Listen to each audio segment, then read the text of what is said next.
皆さんこんにちは。アイズ・イン・ワンダーランドのアリスです。本日はコンフィ UI の使い方を解説していこうと思います。ステーブルディフュージョン Web UI オートマティック11で SDXL がサポートされましたが、まだ使い勝手に関してはこちらのコンフィ UI の方が優れていると思います。そしてコンフィ UI を使ってノードを組み立てるのは実は結構楽しいです。コンフィ UI はノードというボックスとそれをつなぐ線でできています。ただパッと見はオートマティック11のような分かりやすい画面ではなく、とっつきにくいところもあります。またノードの組み方を詳しく解説している動画などがあまりなく、実際にどのようにこのノードを組み立てたらいいかわからないという方もおられるかもしれませんので、そのあたりを分かりやすく説明していきたいと思います。内容が多いので動画は前半と後半に分かれます。前半ではデフォルトのノードから SDXL が動く環境を作るところまでのノード作成をお見せしながら、ノードの組み方を解説していきます。この動画を最後まで見ればコンフィ UI の基本的な操作がわかるようになり、ノードの組み立てがわかるとコンフィ UI が面白くなると思います。後半では SDXL でローラを適用させることと、もう一つは Ultimate SD アップスケールでアップスケールさせるところまでいき、SDXL 特有のパラメータの検証をしたいと思います。私も全てを理解しているわけではなく、細かい設定はいろいろあるかもしれませんが、この動画で私が最初に困ったところはクリアできると思いますので、皆さんも今回の動画を見てコンフィ UI にチャレンジしてみてください。なお、コンフィ UI のインストールと SDXL のモデルのインストールにつきましては、以前の私の動画で紹介しておりますので、そちらを見てください。概要欄にリンクを載せておきます。インストールが終わったら早速この動画を見てノードを組んでいきましょう。わかるととても楽しいですのでぜひやってください。では最初に右下のロードデフォルトというボタンを押して最初のノードの配置に戻します。全くシンプルな最初の段階です。初めて起動した時はこの画面です。これはステーブルディフュージョンで普通にモデルを入れてプロンプトを入れて、そして簡単な設定をして画像を生成させるというものです。これは基本的にどのバージョンのステーブルディフュージョンでも動くと思いますので、一度やってみましょう。ロードチェックアウトに SDXL0.9 のベースモデルを入れます。そして画像の大きさはここです。サイズは 512×512。簡単なプロンプトが入っていて、ステップが20、そしてサンプラーとしてオイラーが選択されています。そして画像を生成するときはこの Q プロンプトというボタンを押すと画像が生成されます。一度画像を生成してみます。緑のところが今動いているところです。今モデルのダウンロードが始まっています。プロンプトに行きました。そして K サンプラーで計算をして VAE デコードで画像に戻して、そして画像が生成されました。このようなよくわからない画像が生成されましたが、これを改良していきます。まずこの画面の使い方ですが、マウスホイールを回すことで画面全体の拡大縮小ができます。そしてドラッグで画面を動かすことができます。かなり直感的に動かすことができます。では少し大変かもしれませんが、少しずつノードの組み立てをやっていきましょう。まずこのプロンプトのところから触っていきましょう。実はこの SDXL は2から3種類のプロンプトを挿入する方が良いようです。そこでまずこのプロンプトの部分を外に分離するということをやりたいと思います。まずこのクリップテキストエンコードというノードを右クリックします。そうするとこのようにメニューが出てきます。少し下に行くとコンバートテキストトゥインプットという項目がありますので、これを押します。そうするとここにテキストというインプットコネクターができます。そしてこのテキストのボッチをマウスで掴んでから空欄のとこで離すとその場所にメニューができますので、この中のアドノードを選択します。そして一番下のユーティルズ、ユーティリティですね。そこからプリミティブノードを選びます。そうするとこのテキストとつながったプリミティブという名前のノードができます。そしてクリップテキストエンコードの中にあったプロンプトは新たにできたノードに移植されています。このノードを右クリックしましょう。メニューが出現してその中にタイトルというところがありますので、そこをクリックすると名前を変えることができます。ここはポジティブプロンプト G という名前にします。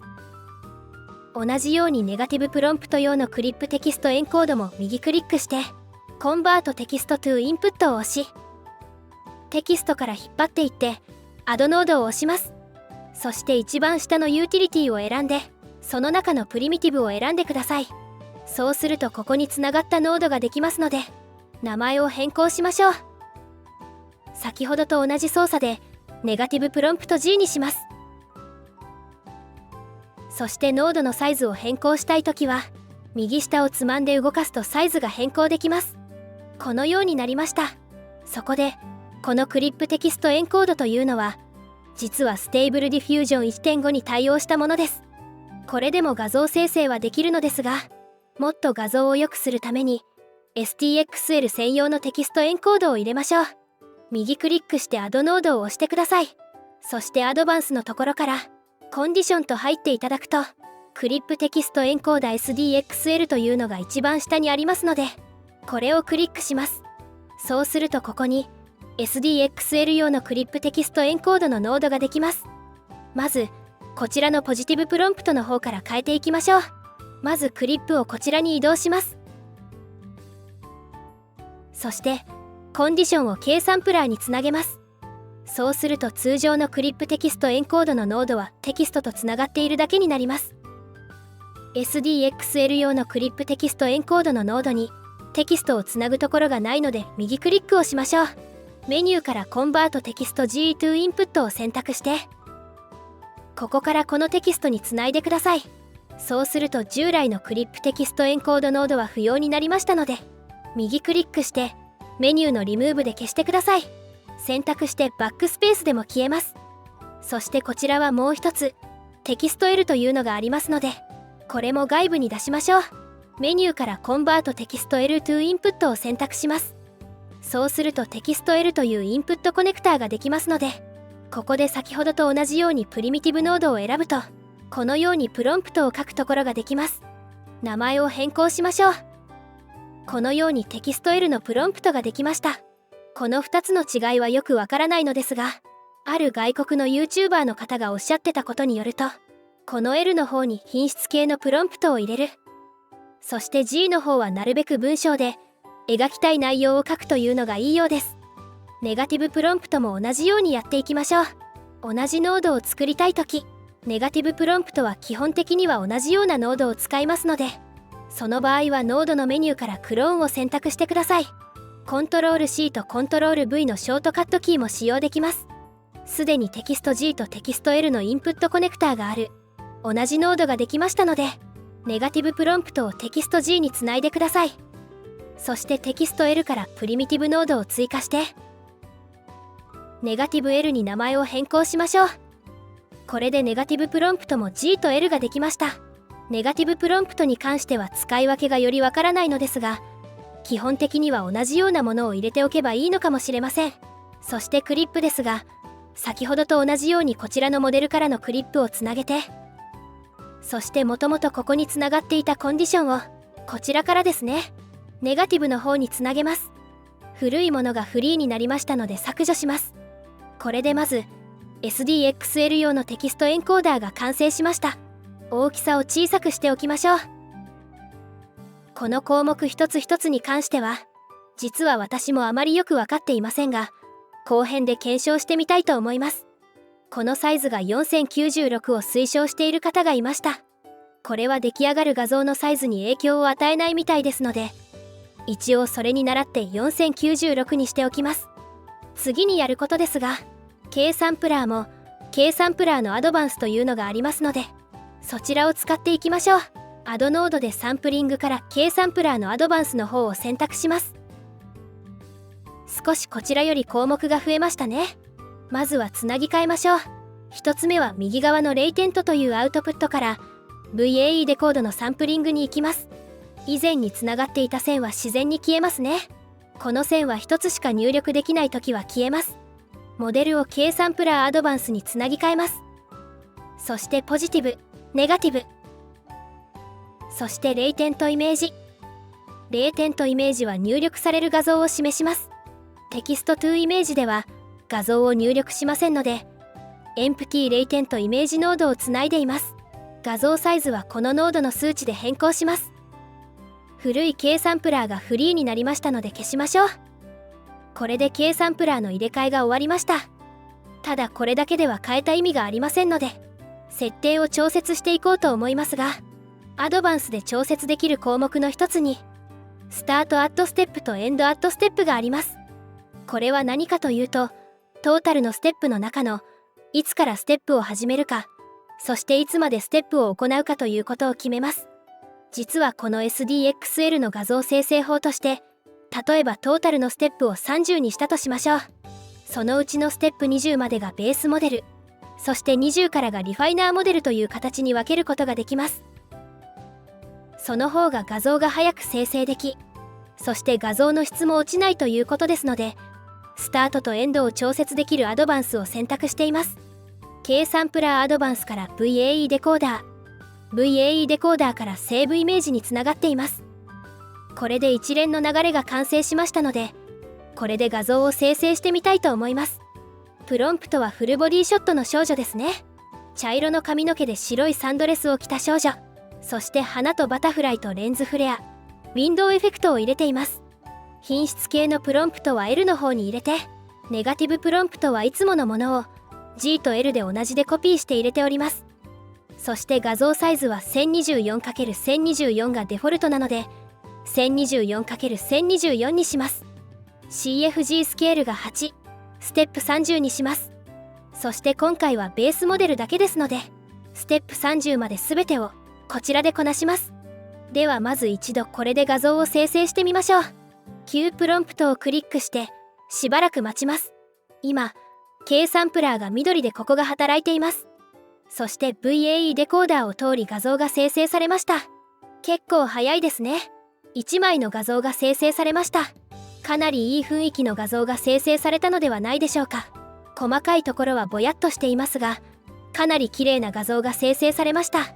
次にリファイナーの方の設定に行きたいと思うのですが、その前に少しやっておくことがあります。まずこの K サンプラーなのですが、これらのいろいろな設定項目があります。リファイナーでももう一つ同じように K サンプラーアドバンスを使うのですが、そうするとこのシードとかいろいろなものがそれぞれ別々で設定しなければいけないということになります。この場合同じシード値を使いたいですし、サンプラーなども同じものを使いたいので、これらの項目を外に出しておきましょう。外に出す方法は先ほどやったものと同じです。少し見やすいように上に移動させます。右クリックしてまず出したいものですが、シード値ですね。コンバートノイズシードトゥインプットで外に出します。このようなノイズシードというインプットコネクターができます。どこかに引っ張りましょう。そしてアドノードからユーティリティ、プリミティブを選んでください。そうするとここにシード値が入力できるようになりました。同じようにステップ数も行います。これは同じ操作を繰り返してください。次が CFG。少しずらしましょう。そしてサンプラーとスケジューラー。固定で使う場合や別々のものを使いたいときは中でもいいですが、同じものでいろいろと変える場合は外に出しておきましょう。そしてスタートアットステップとエンドアットステップですが、スタートは0から始まってエンドは途中で止めたいので、エンドの方だけ外に出します。場所を調整してきれいに並べて少し名前を変えていきましょう。シード値と CFG、 そしてトータルステップとチェンジステップですね。このようにしてそれぞれ名前を変えていきます。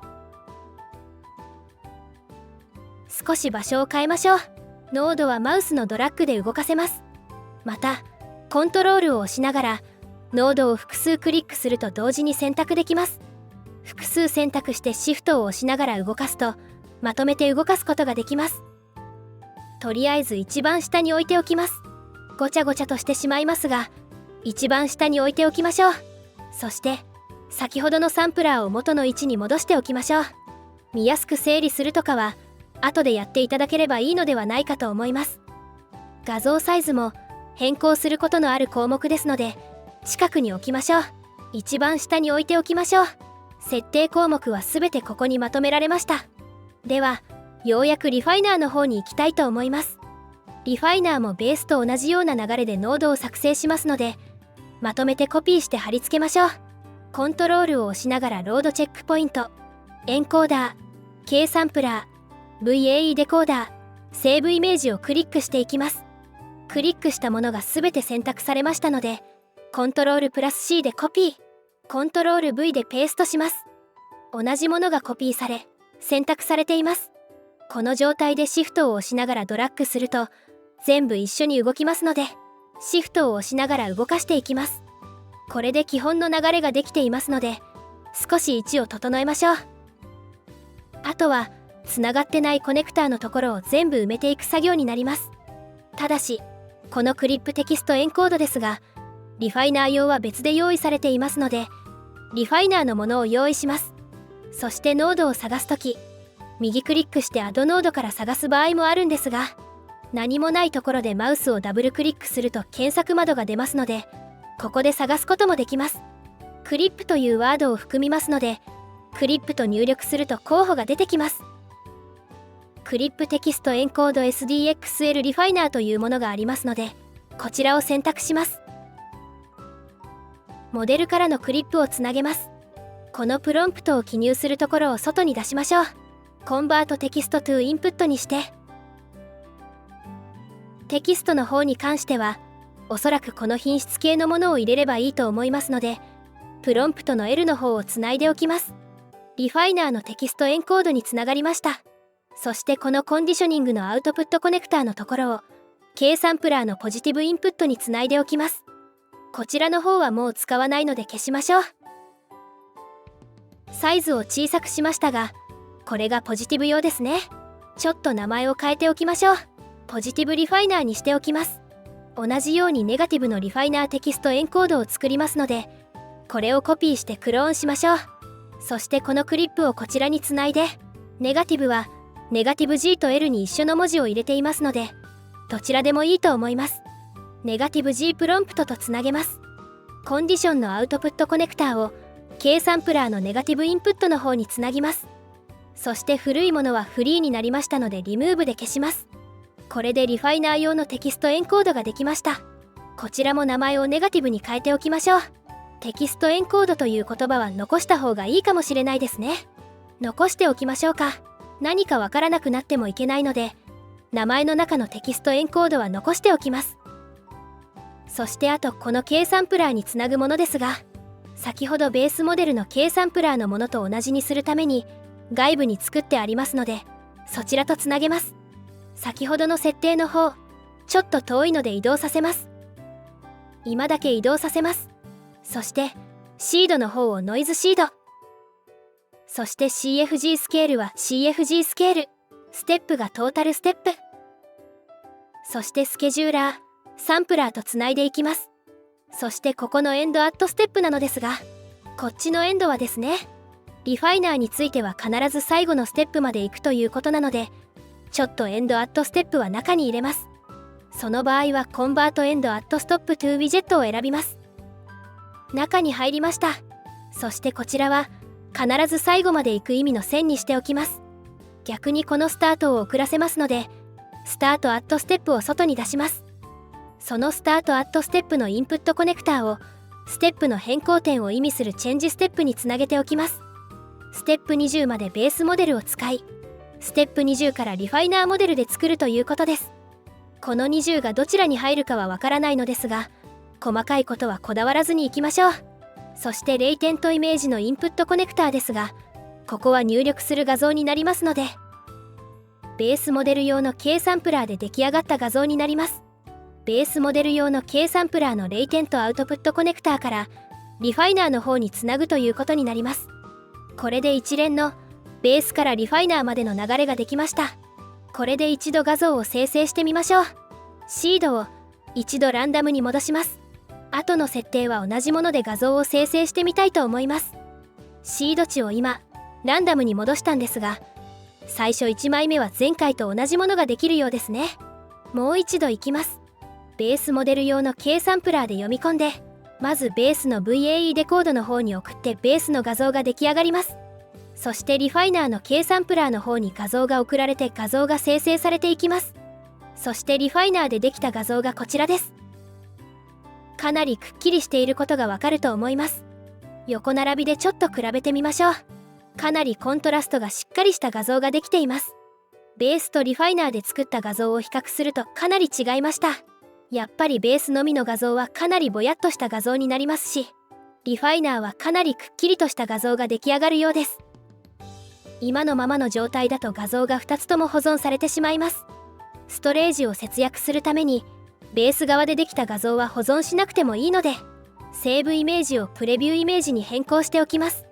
そうするとベースのものは保存されずに、UI で画像をチェックするだけになります。そしてリファイナーの方の画像をセーブするフォルダーですが、デフォルトであると、ConfigUI のアウトプットフォルダーに画像が生成されます。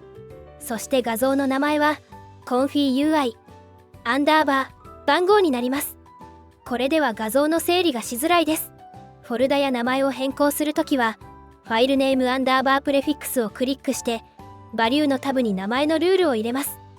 例えば本日の日付のフォルダーに入れたいときは、日付を入力して、スラッシュを入力して、これはバックスラッシュではないので注意してください。その後にリファインと入力すると、アウトプットフォルダーの中に日付フォルダーが作成され、その中にリファイン番号という名前の画像が生成されます。日付が自動的につかないので、毎日手入力になりますが、画像の整理がしやすくなります。アップスケールした場合は、そちらの名前をアップスケール番号にするなどして、画像の区別もできます。あと、ノードの色を変えたり、グループを作ったりして見やすくしましょう。コントロールを押しながら色を変えたいノードを選択していき、そのうちの一つのノードを右クリックして、カラーから好きな色を選びます。レッドを選択すると、色が赤に変わりました。リファイナー関係は青にしておきましょう。変動させる設定項目を緑にしておきます。グループの作成は何もないところで右クリックしてアドグループを選択するとグループボックスが表示されます。ボックスの右下を掴んでボックスを拡大・縮小できます。ボックス上部のカラー部分を掴んでボックスを移動させられます。グループを動かすとグループの中に入っているノードも一緒に動きます。グループを右クリックしてエディットグループから名前や色を変更できます。これで一通りセッティングまでいけたのではないでしょうか。あとはローラを使ったり、アップスケールを導入したりするところを次回の動画でやっていきましょう。また、SDXL 特有の設定である、よくわからない数字を変えたり、プロンプトを分けたり、まとめたりして、どのように画像の影響が出るのか検証してみようと思います。それでは最後に本日のローラのコーナーです。本日のローラ。本日紹介するローラはチルドレミックスやブレイシングエボミックスを作成されたサジョウロウカクさんが提供しているヒュージブレストです。これは最近話題のレコですね。学習に画像を必要としない新しいローラです。ハギングフェイスでダウンロードできるので概要欄にリンクを載せておきます。トリガーワードはウーマンです。強度1で画像を生成しましょう。ちなみにモデルもサジョウロウカクさんが提供しているリトルステップミックスを使用しています。生成された画像がこちらになります。でかいですね。ヒュージです。では強度を-1にしましょう。生成された画像がこちらになります。スリムですね。でも私はこれも好きですね。次に 0.5 の強度にします。0.5 でもかなり大きいですね。気がついたことは、大きくなると顔が西洋風になり、小さくなると東洋風になるみたいですね。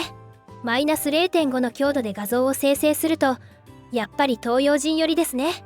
まあわからんでもないですが、AI は大きいのは洋物と判断しているようですね。他のローラと併用できるかを見てみましょう。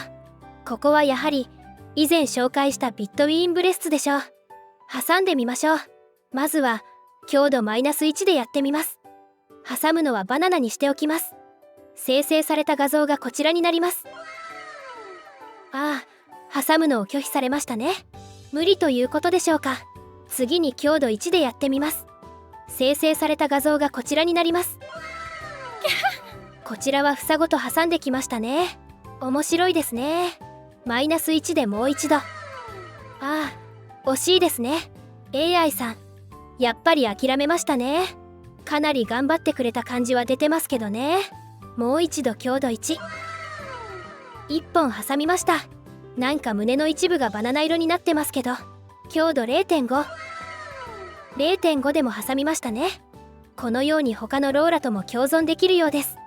皆さんもおっぱいスライダーを試してみてください。とても面白いですよ。本日の動画はこの辺りで終わりにしたいと思います。この動画が役に立つじゃんと思われた方は、ぜひチャンネル登録といいねボタンをお願いします。最後までご視聴いただきありがとうございました。次の動画でお会いしましょう。さようなら。バイバーイ。